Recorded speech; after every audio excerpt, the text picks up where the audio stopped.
the Aleppo municipality. They are still trying to go to the rescue for the people they can find out. India has emerged as a major diplomatic force at the world stage. The rising cost of living in Nigeria continues to impact citizens from all walks of life.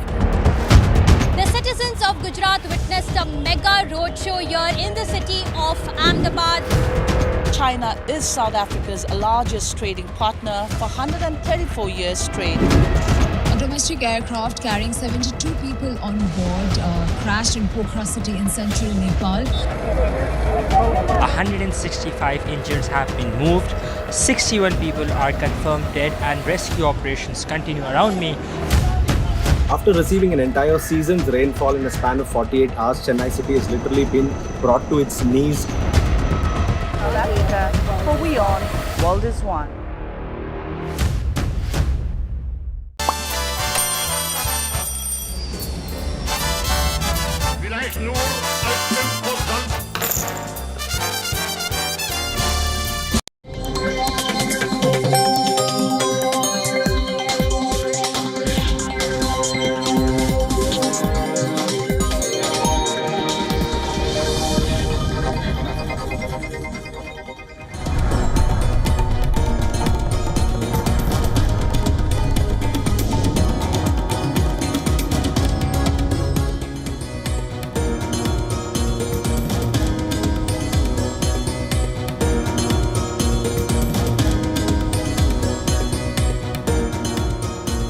Good morning, Asia. Good evening, America. You're watching World DNA with me, Raisha Said. And my name is Hemkaur Saroya, and on the show today, now Israel, it is planning out its next step. It's categorically said that it will go ahead with a response. What sort of a response can we expect with regards to this? That is something that remains to be seen. And what will be the impact of this on the ongoing war between Israel and Gaza? That is something that we will explore on the show today. Also on the show today, we'll get you the latest from Trump's hush money trial. Day one just got over in the Manhattan court. A total of 12 jurors with 6 alternates will be chosen. We'll get you all the latest on that front, but first, the headlines.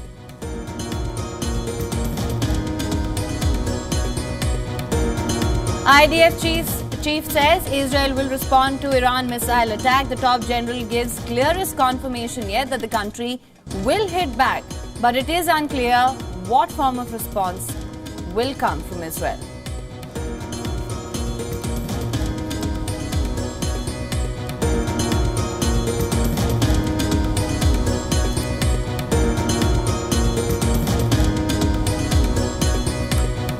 US says Israel has moved in a significant way, but Hamas is the barrier to a deal that would see fighting in Gaza pushed and hostages released.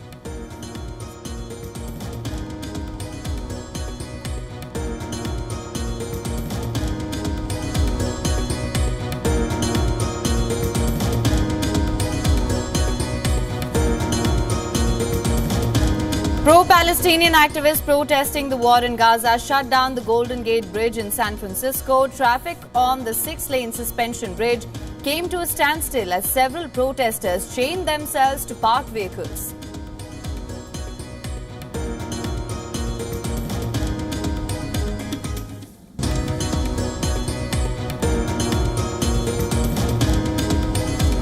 New York court wraps up for the first day of Donald Trump's long-awaited hush money trial in New York. It marks the first time that a US president, former or current, has faced a criminal trial.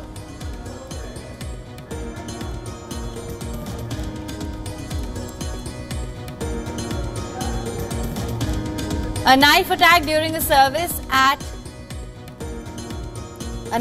that happened during a service at an Syrian church in Sydney that injured a bishop was a terrorist act motivated by suspected religious extremism, says the Australian police.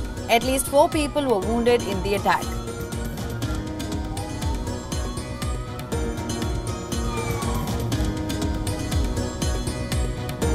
The scrapping of the electoral bonds by the Supreme Court in February is a decision everyone will regret when there is honest reflection, says Prime Minister Narendra Modi.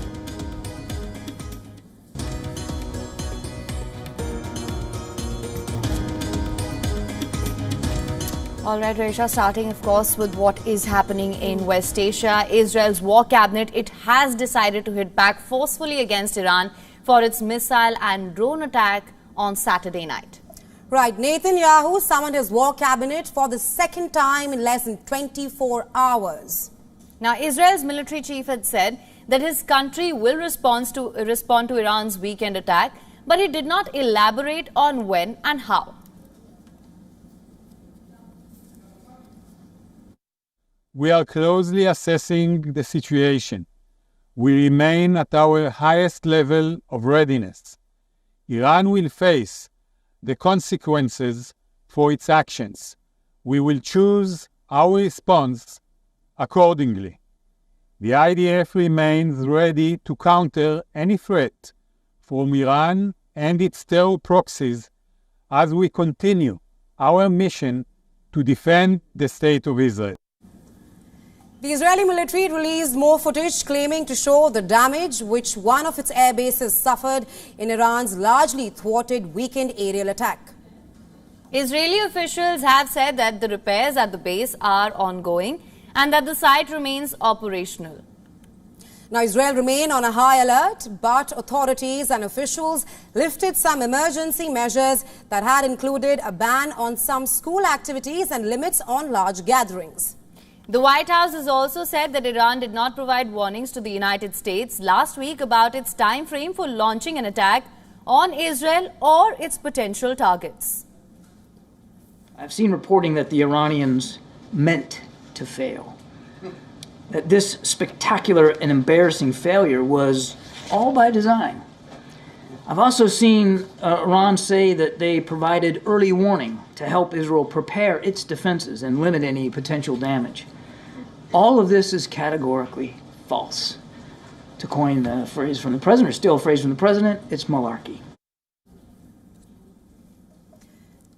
Earlier, Turkish, Jordanian and Iraqi officials said that Iran did give wide notice days before its drone and missile attack on Israel. And now the head of Iran's Islamic Revolutionary Guard Corps has warned that Iran would respond to future Israeli attacks on Iran-linked targets.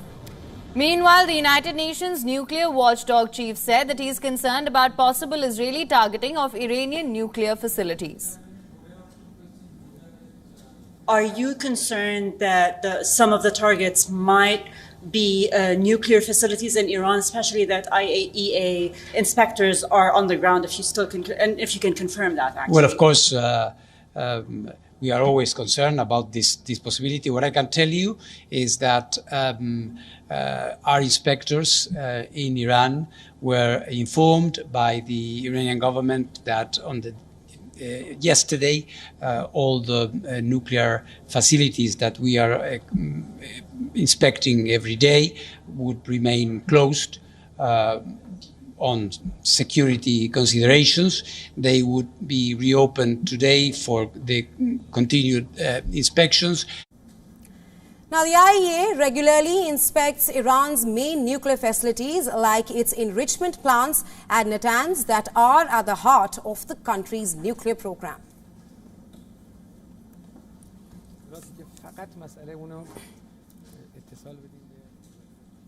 Now, of course, Raisha, there's lots to unpack here, and to discuss this further, we're now being joined live on this bulletin with John Ehret, Senior Policy Director for the Center for Arms Control and Non-Proliferation from Washington, D.C. Thank you so much for joining us. Of course, I want to start by asking you, as you of course know by now, Israel is planning out its response to the Iranian strikes on its soil. Now, this at a time when there are growing calls for there to be peace in the region and immediate de-escalation and cessation of hostilities. What sort of a response can we actually expect from Israel?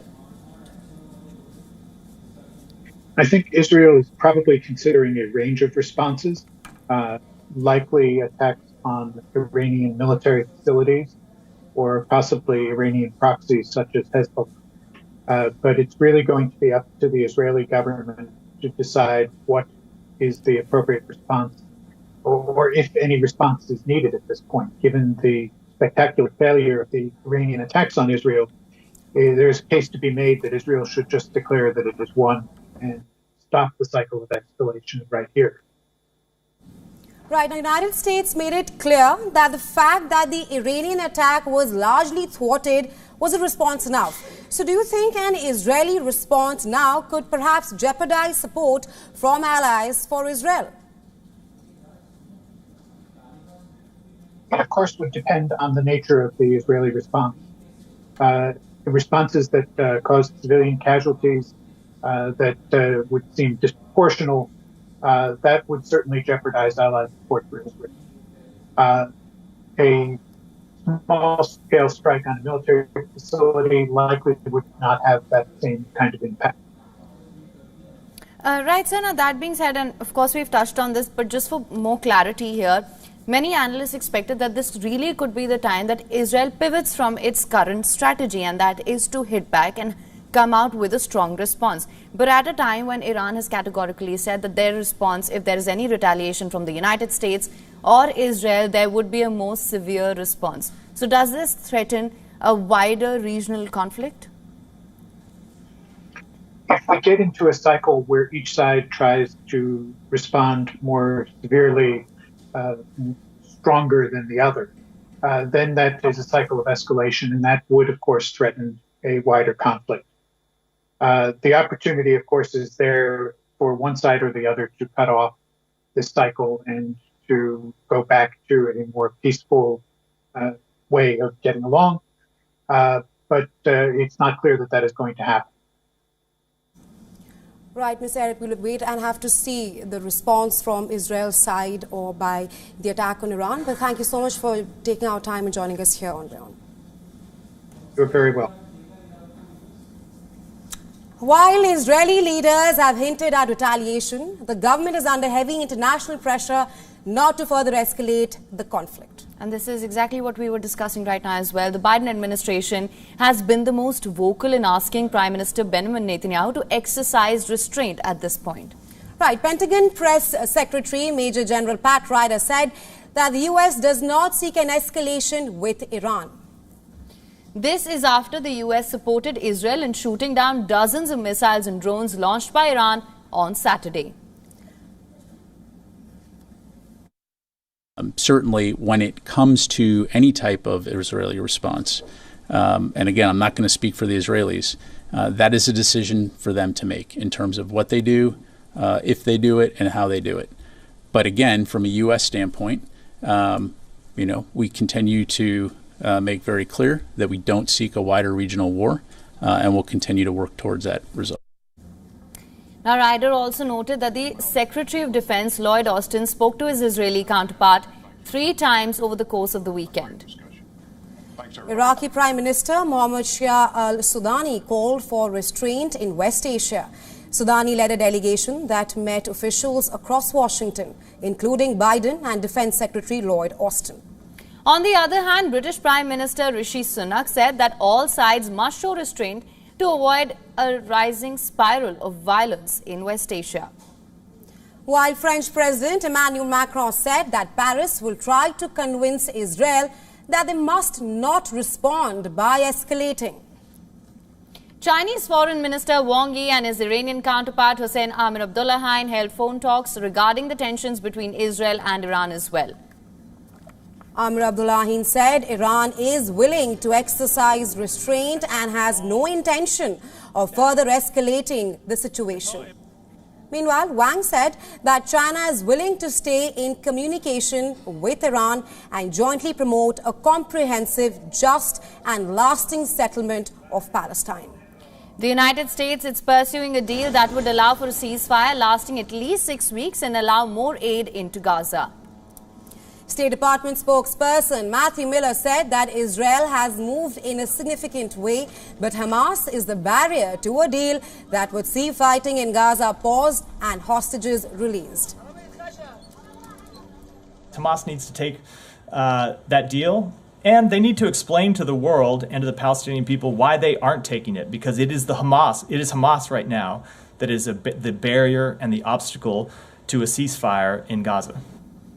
Now, this comes as pro-Palestinian activists protesting the war in Gaza shut down the Golden Gate Bridge in San Francisco. California traffic on the 6-lane suspension bridge. It came to a standstill as several protesters chained themselves to parked vehicles. About 20 people were arrested and taken into custody.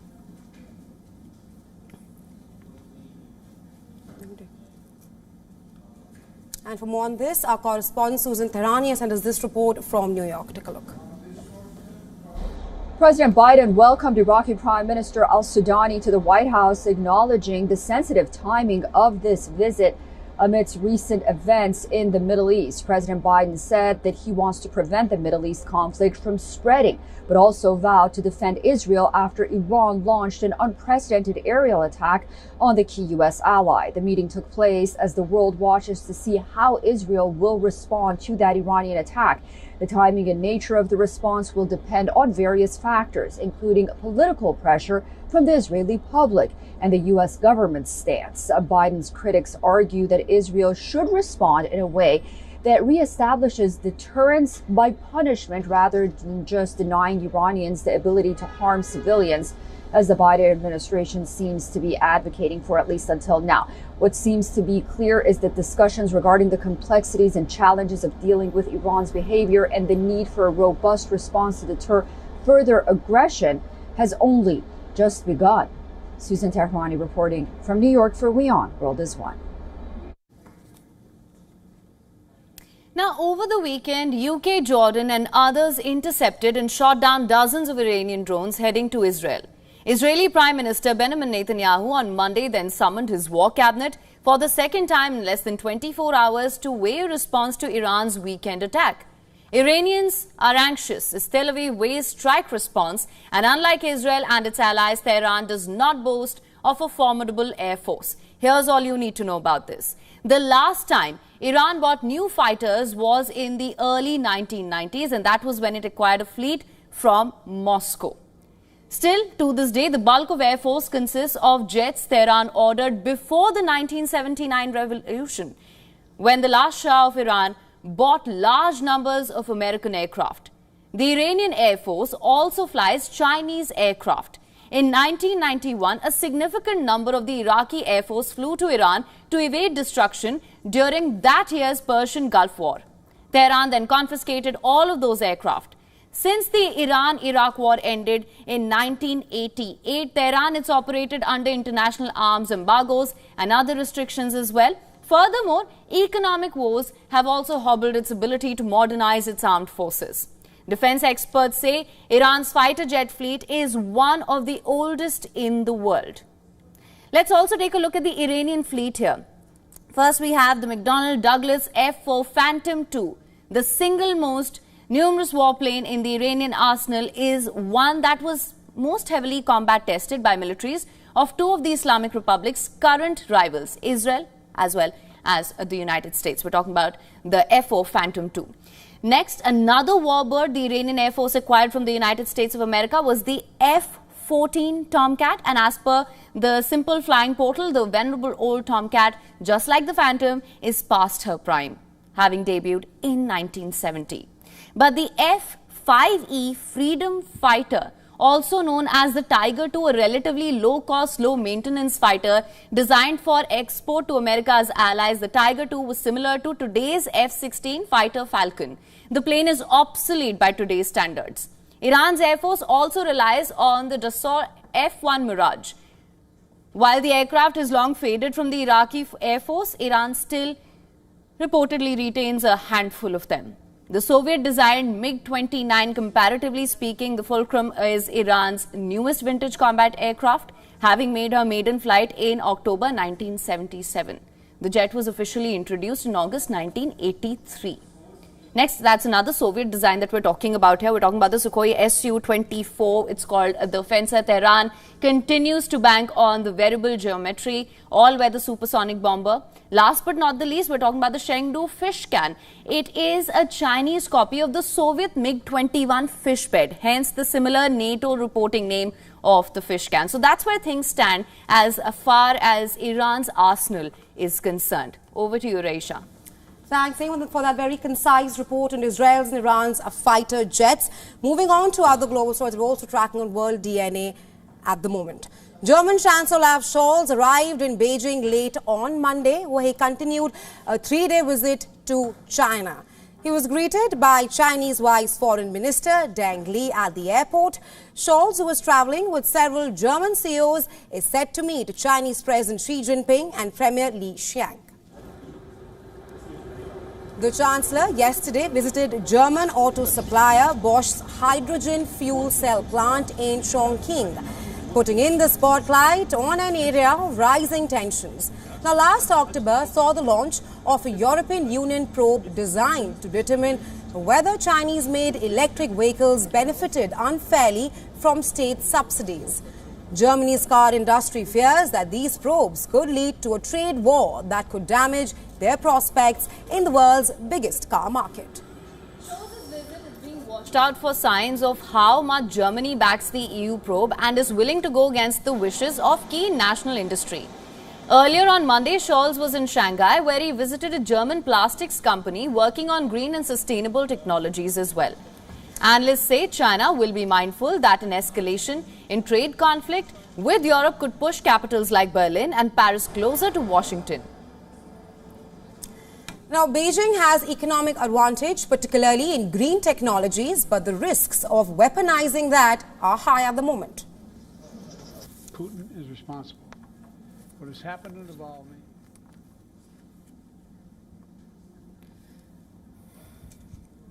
All right, let's shift our focus now. History has been made in America. Donald Trump became the first U.S. president to stand trial on criminal charges. Right, the former U.S. President Donald Trump appeared in a New York courtroom for the start of his trial related to a hush money payment made to adult movie star Stormy Daniels in 2016. This is an assault on America. Nothing like this has ever happened before. There's never been anything like it. Every legal scholar said this case is nonsense. It should never have been brought. It doesn't deserve anything like this. There is no case, and they've said it. People that don't necessarily follow or like Donald Trump said this is an outrage that this case was brought. This is political persecution. This is a persecution like never before. In the midst of Trump's 2024 bid for presidency, the historic hush money trial of Donald Trump got underway, with Trump's lawyers and prosecutors from Manhattan District Attorney Alvin Bragg's office discussing over a handful of outstanding issues that were related to evidence, rules for the trial, and questions that potential jurors would answer. Well, according to reports, at several points during the arguments, Trump appeared to be sleeping with his chin down on the table, appearing to drop to his chest briefly. In one instance, he was stirred awake by his attorney, who touched his shoulder and spoke to him. Once the final pre-trial questions were resolved, the difficult procedure of selecting a jury to hear the case began. During the procedure of selecting a jury, Justice Yuan Merchant told nearly 100 prospective jurors that they must set aside any biases or personal attitudes about the defendant or the case, including their political orientation. At least 50 prospective jurors were dismissed after saying that they could not be fair and be impartial in judging Trump, while others were excused who said that they could not serve for other reasons. The process of selecting a jury is expected to take at least a week and likely longer. Trump's lawyers and prosecutors will seek to keep the group of potential jurors down to just 12 plus half a dozen alternates. Once jury selection is over, the two sides will then begin presenting their cases, with the prosecution going first. Prosecutors hope to convict the former U.S. president on 34 felony charges of falsifying business records related to a hush money payment made to adult movie star Stormy Daniels before the 2016 election. Now, Donald Trump has pleaded not guilty to all charges. He claims the prosecution is a part of a plot by Democrats aimed at preventing him from retaking the White House. Moreover, the case is the first of 4 criminal prosecutions against Trump to make it to the trial, which includes trying to overturn his 2020 election defeat in the state of Georgia, attempting to overturn the 2020 election, and unlawfully keeping classified documents as well.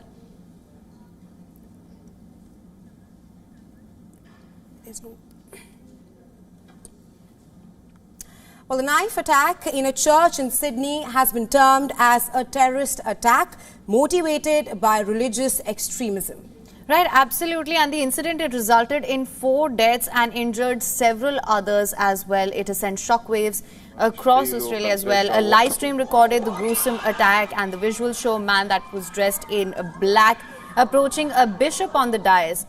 He raises his right arm, slashing the preacher with a knife. The unfortunate incident triggered panic and screams among the congregation. The police have arrested a 15-year-old male. They were forced to hold him at a church for his own safety as the crowd gathered outside and demanded the attacker be brought out. Afterwards, the perpetrator was taken to an undisclosed location as well. Now, the incident triggered violence with hundreds of angry people at the Orthodox Assyrian church clashing with the riot police and damaging the vehicles there.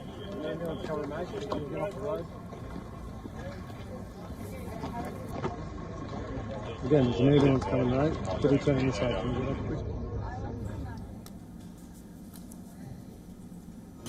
And with that, it's time now for a short break. Right, but don't go anywhere. On the other side of World DNA, we'll get you all the latest, the story and a lot more after this short break.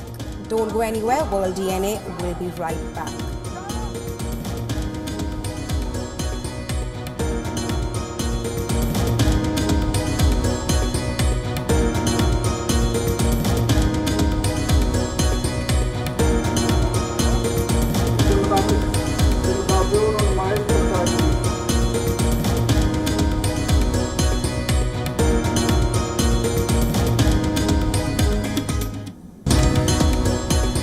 Also on the other side, we'll get you the story on how Pakistan has begun a new phase of Afghan deportations as tensions between the two countries intensify.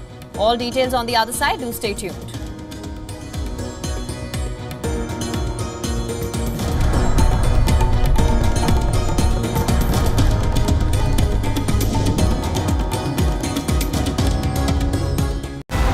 The biggest democratic exercise on the planet ever. Decoding the multiple colors of this multi-dimensional, multi-layered spectacle. WION deciphers the images and the hues. Sifts real performance from rhetoric and noise, claims and counterclaims, populist pitches and hidden truths. Untangling, unraveling this celebration of democracy.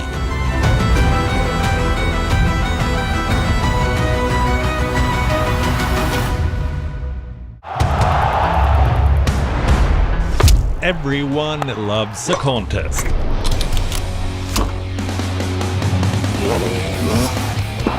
But sport isn't just about victory and defeat. When the GOATs in sport speak, you hear it first on WION. You have to play good cricket over a period of time. I actually pushed myself right out of the damn tournament. We go beyond the stats. Our stories are quoted the world over. At WION, sport is part of our DNA. Come, join us on this journey. Weekdays 6:30 p.m. IST, 1 p.m. GMT.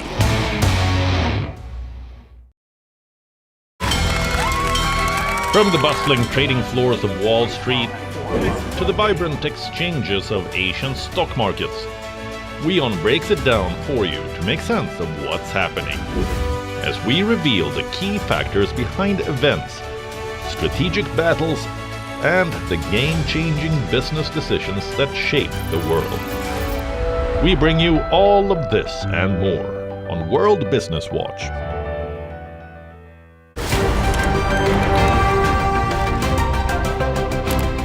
Ready to dive into your daily dose of news? Bringing you what's trending in the West and all that's setting trends in the East. And all of this served up with a side of insightful banter. We don't just bring you the latest stories. We bring you your talking points for the day. And while you do that, from the busy streets of New York, I will provide you with deeper insights on the developments through the course of the day in the U.S. And I will be here at the WION headquarters, getting you all the action from the universe of sport. All that you need to know about your favorite teams and players. right here. The show that keeps you ahead of the global curve. A conversation you'd want to be a part of. A place where news becomes an engaging exchange. We bring you stories that impact your present. This is World DNA. Join the conversation.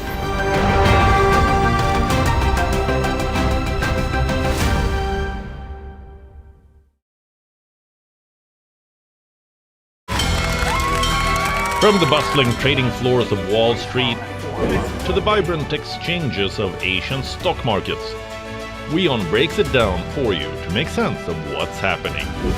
As we reveal the key factors behind events, strategic battles, and the game-changing business decisions that shape the world. We bring you all of this and more on World Business Watch.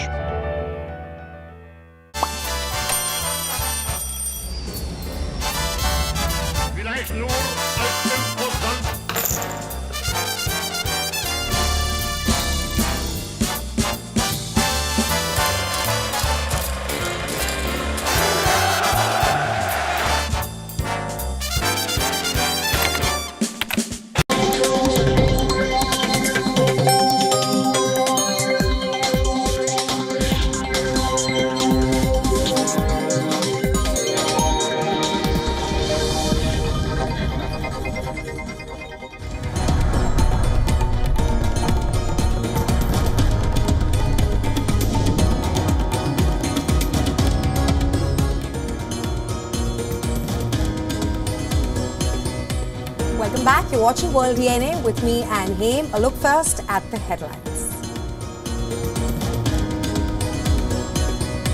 IDF chief says Israel will respond to the Iran missile attack. The top general gives clearest confirmation yet that the country will hit back, but it is unclear what response will come from Israel.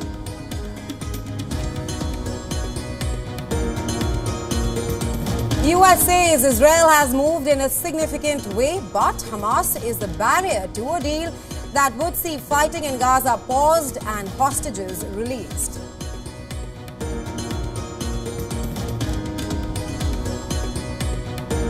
Pro-Palestinian activists protesting the war in Gaza shut down the Golden Gate Bridge in San Francisco. Traffic on the 6-lane suspension bridge came to a standstill as several protesters chained themselves to parked vehicles.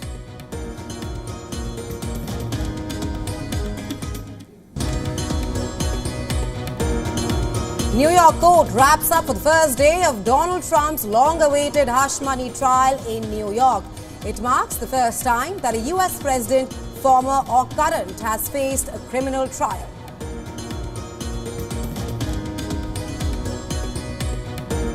A knife attack during a service at an Assyrian church in Sydney that injured a bishop was a terrorist act motivated by suspected religious extremism, says the Australian police. At least 4 people were wounded in the attack.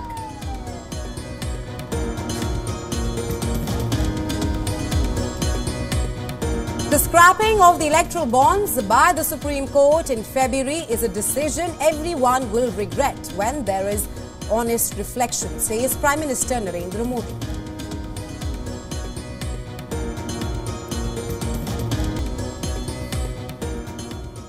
Well, Haim, there's an internal rift which is seemingly brewing in the Taliban. Absolutely, Raisha. In a rare instance, in fact, 2 senior Taliban leaders, Amir Hibatullah Akhundzada and Interior Minister Sirajuddin Haqqani, have resorted to veiled criticism of each other.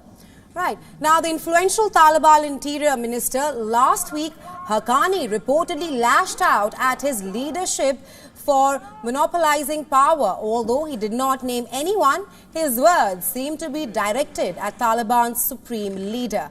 And this is what he said, I'm quoting here, "Our views and thoughts have dominated us to such an extent that power monopolization and defamation of the entire ruling system have become common." The minister added that the Taliban administration should resist from adopting policies that will drive a wedge between the system and the people, allowing others to exploit it to defame Islam. Now, Haqqani is among the Taliban leaders who support the lifting of the ban on girls' education, according to foreign diplomats who interacted with the Interior Minister. While Akhundzada has ordered the ban on Afghan women at most workplaces and education. Now, the chief Taliban spokesperson has pushed back on Haqqani's criticism without naming him. He warned against publicly criticizing or vilifying the emir. Other senior leaders have also cautioned officials against undermining the ruling dispensation. The two leaders also reportedly issued different messages for Eid. One message was issued in multiple languages, included recommendations to the officials of the group. This message took a softer tone. However, the Supreme Leader's audio message in Pashto had a fiery tone. It said that he will never compromise on the implementation of the Islamic law. Meanwhile, Taliban leaders have long dismissed reports of any internal rifts as Western media propaganda. Akhundzada has refused to meet foreign delegates and rarely leaves the southern Kandahar city, regarded as the spiritual headquarters and birthplace of the Taliban.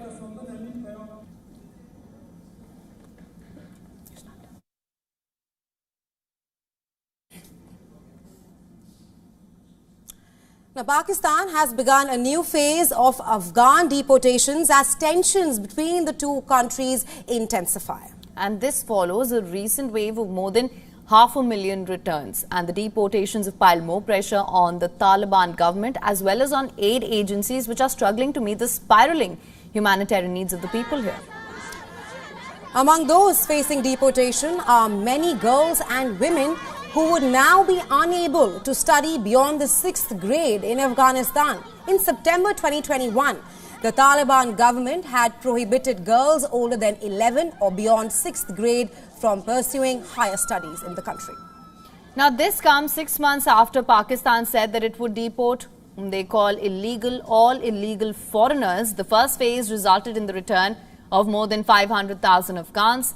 In the first phase, individuals residing without proper documentation and those who failed to renew their visas were deported. Now, the second phase is focusing on those with sole Afghan citizenship and no visas. And this extends the risk of deportation to holders of the Afghan citizen card, which is a legal document that allows Afghans to live and travel across Pakistan. Subsequently, the third phase will target proof of residence card holders.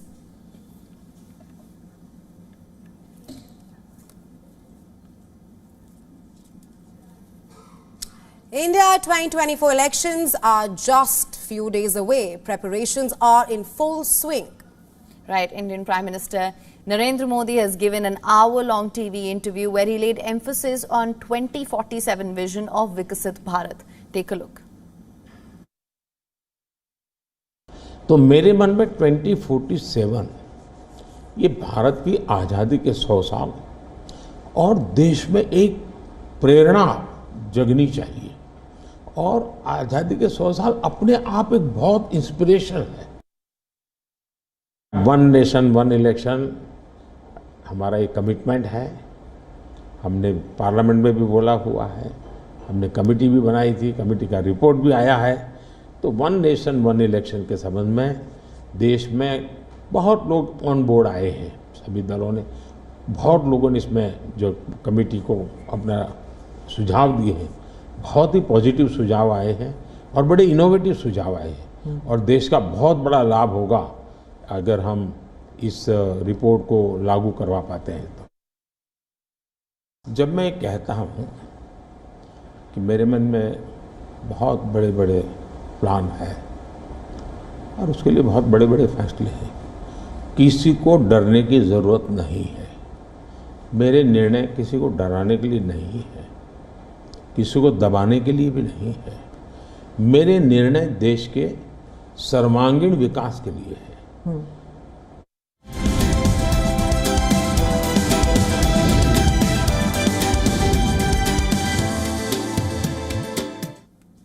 All right, let's now take a look at all the developments that are coming in from the world of technology. Meta Platforms has announced the temporary shutdown of its social media platform Threads in Turkey. The shutdown from April 29th is to comply with the Turkish Competition Authority order. Last month, the country's competition authority had imposed an interim measure on Meta to prevent data sharing between Instagram and Threads. Now, the shutdown comes amid an investigation into Meta's potential abuse of market dominance. However, Meta has assured its users in Turkey that other platforms like Facebook, Instagram and WhatsApp would not be affected by the shutdown.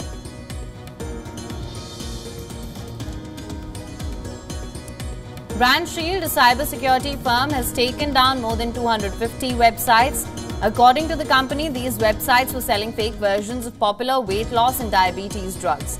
Out of the 279 pharmacies, more than 90% of them were dealing in GLP-1 medicines. That's not all. The company also removed more than 6,900 illegal drug listings across social media platforms and marketplaces. In total, including 992 marketplaces, in India 544, in Indonesia 364, in China 114, and 114 in Brazil. Almost 60% of these listings were found on Facebook. Some of the fake medicines were Novo Nordisk's Ozempic and Wegovy and Eli Lilly's Mounjaro and Zepbound. Initially, it was made for type 2 diabetes. Over the years, these drugs have come to be known as the weight loss wonder drug. Now, these drugs reduce food cravings and cause the stomach to empty more slowly. Well, Meta is gearing up to introduce its virtual reality headset into classrooms. The technology could enable students as young as 13 to explore ancient cities like Rome or wander through art museums in New York from their desks. This move by Meta comes as scrutiny by the US Congress over online child protection is at its highest level. The Metaverse technology is a part of Meta's big shift towards virtual and augmented reality. Despite slow tech adoption, Meta hopes classroom use will boost the tech's awareness, especially among young users.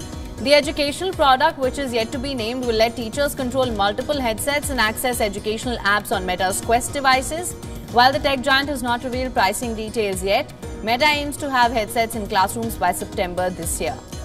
According to Counterpoint Research, which is a global technology market research firm, smartphones with Gen AI features will see a 4x growth by 2027. Gen AI-capable smartphone shipments will reach 11% by 2024.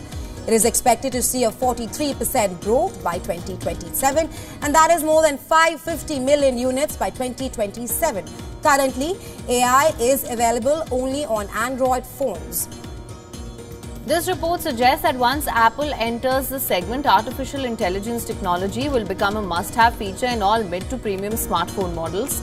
According to reports, Apple is set to introduce advanced AI features for its smartphones during the Worldwide Developers Conference this year in the month of June.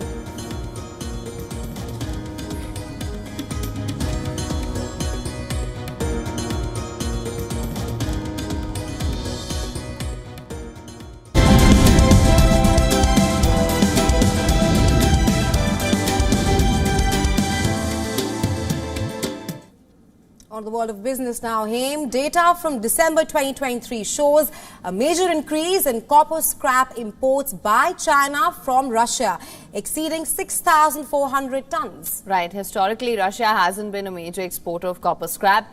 And interestingly, Russian data for the same period shows a much smaller export figure, about at just 73 tons. And this discrepancy raises questions about the nature of the imported material. Copper scrap typically carries lower import tariffs compared to new copper rods. The significant difference in reported figures between China and Russia could potentially indicate a difference in the actual material being traded. Shredding a new copper makes it visually similar to scrap, which could be a way to exploit the lower import tax on scrap. Now, amid these revelations, attention also shifts to Russia's resilient trade strategies, notably amid Western sanctions. Beyond copper, Russia has witnessed a surge in oil exports, particularly to Asian markets like India and China. Russia has also capitalized on soaring oil prices, bolstering its economy and diversifying major trade markets. This has raised concerns among Western countries about a possible shift in global trade dynamics.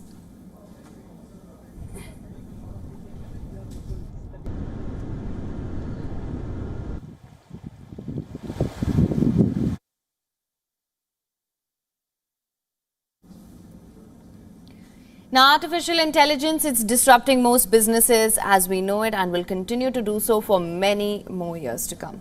Right, but with climate action plans becoming more important than ever, the question being, does AI have an edge as a climate champion, or is it another carbon culprit that could turn back the clock? And that's what this next report decodes. Take a look. The growing intersection of artificial intelligence technology and its impact on energy consumption is increasingly under scrutiny, posing critical questions about sustainability in the digital age. At the forefront of this discussion is the alarming energy demand associated with AI tools like ChatGPT. According to an International Energy Agency report, a typical Google search consumes 0.3 watt-hours of electricity, whereas a comparable query using ChatGPT consumes a substantial 2.9 watt-hours. This disparity is projected to have significant consequences. With AI's projected growth, incorporating such technology into daily searches could lead to an additional demand of nearly 10 terawatt-hours of electricity annually by 2026. That's a tenfold increase from 2023 levels. Despite these challenges, AI technologies like ChatGPT offer substantial benefits. They excel in swiftly solving complex tasks, potentially reducing operational cost and energy consumption for businesses. However, the key lies in responsible usage. Experts suggest the importance of leveraging AI where it can genuinely add value rather than for mere novelty or entertainment. Arguments also point to AI's potential as a climate champion when managed effectively. By optimizing systems like smart grids, AI can streamline energy distribution, minimize waste, and integrate renewable sources efficiently. To navigate this evolving landscape sustainably, there is a call for transparency and accountability from technology providers. Climate activists recommend robust regulations ensuring companies disclose energy usage and emissions associated with AI models. By harnessing AI responsibly, we can foster a future where technology not only solves complex problems but also mitigates its carbon footprint, paving the way towards a climate-resilient digital economy. Bureau Report, WION World is One.